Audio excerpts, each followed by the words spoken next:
Alala mo po, nandito na po ako ma'am. Saan po ba kayo dito ma'am? Sa apartment?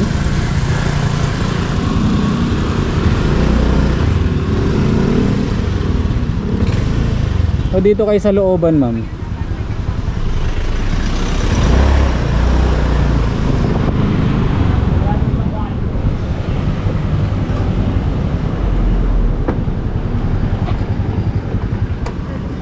Tanong ko lang ma'am, wala kayo ibang kausap nito?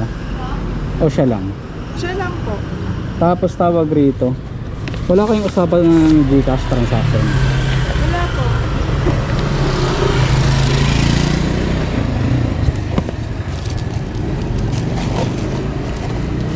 Siya lang, basta siya lang kausap niyo ma'am? Walang transaction na ano ma'am. Halimbawa ma'am, pag natanggap niyo yung pera ko, magsisend kayo ng GCash? Walang ganun? Parang third party? Walang Wala ganun? po. Sige ma'am. Bakit Iniwas, po?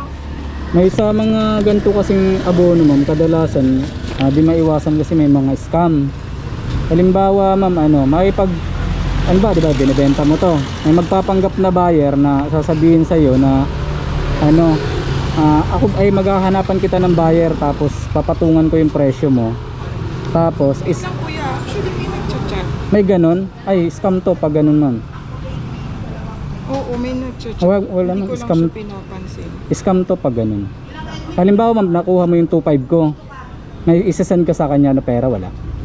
Through GCash? Parang ganun yung chat niya. Wala ma'am, Hindi ko scam. lang Scam to pag ganun.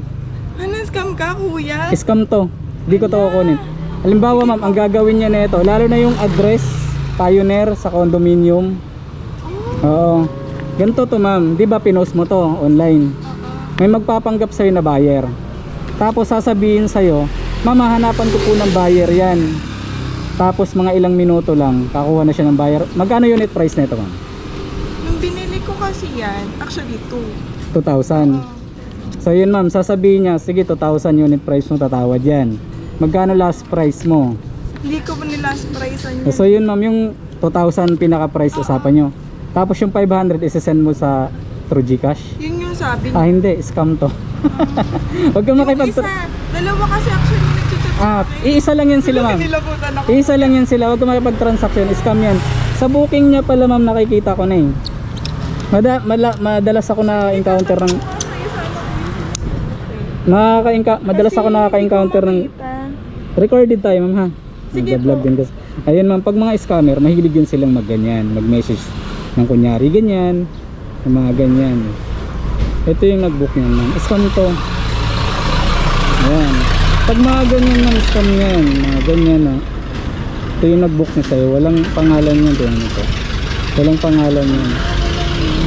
Scam to ma'am. Huwag ka makipag-transaction sa ganun. Oo, kasi Kasi nagulat ako, ba't ako yung sabi ko, bakit dalawa yung nagchat-chat sa akin? ano yan ma'am, pag once na nakuha mo yung pera ko, pipilitin ka niya na, ma'am, send nyo na sa akin yung 500 sa yung 2,000 sa presyo ng ano mo. Pero ako, babalik ako dito para kunin yung pera. Kasi Ikaw yung wala lugi kang doon. maaano. Scam yun ma'am, huwag ka may pag-transaction sa ganyan. Scammer to. Scammer to, Wala ganito. kuya, pasensya na. Okay lang ma'am, malapit lang naman ako. Basta ma'am, huwag ka Buti na makipag... lang malapit ka. Huwag ka makipag-usap sa ganyan ma'am na Sige mga po. scam yan pag ganyan. Tas pagkakuha mo ng pera ko, isesend mo online through GCash.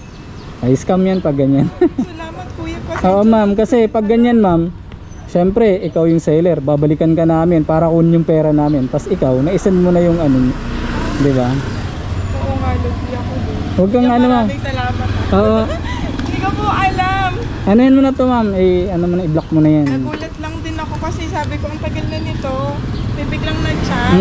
So, Ano yun mga scammer yan, mga ganyan. Kalat yan sila sa lala mo, paabono, tapos huwag ka makipag-transaction ng mga ganyan, tapos lalo pag mga fake yung mga fake account na ganyan. Oo, kasi actually nakalock yung profile. Scammer yan. Madalas kami makakapag maka-encounter ng ganyan, kaya si seller tinatanong namin ganyan. Buti na Oo. Sige ma'am, Ay, yung pa-cancel. location po ba? Mararamdaman kasi namin yun ma'am na scam siya eh. Sobrang laki kasi masyado. 2.5 tapos hindi naman natin sinabing low quality yung sunglasses mo ganun. Tapos Pero kasi... di ba ma'am, pag may third party kayong kausap, scam talaga yan. Sige ma'am, mag-iingat po kayo. Okay lang po, okay lang po. Sayang yung oras mo. Hindi, okay lang. Thank you po. Sige ma'am. Kuya. So yun guys, naka-encounter na naman tayo ng scammer.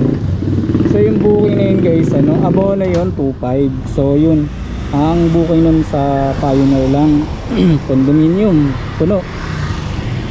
So ito yung booking guys, so tingnan nyo. Yan.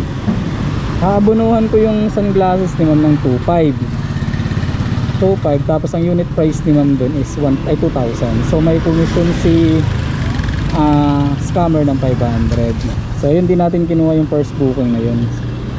So yun guys, sa mga lahat ng mga online seller dyan, mag-iingat po kayo sa mga ganong transaction.